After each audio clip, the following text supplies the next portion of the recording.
லா இலாஹா இல்லல்லாஹு முஹம்மதுர் ரசூலுல்லாஹி அல்லாஹும்ம ஸல்லி அலா முஹம்மதின் வ அலா ஆலி முஹம்மதின் வ பாரிக் வ சல்லிம் அலைஹி اللهم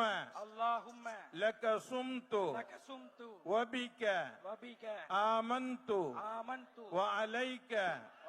توكلت وعلى رزقك أفطرت فتقبل مني يا الله உனக்காகவே நோன்பு நோற்றோம் உன்னுடைய அருளாலேயே நோன்பை திறக்கின்றோம் எங்களுடைய நோன்பை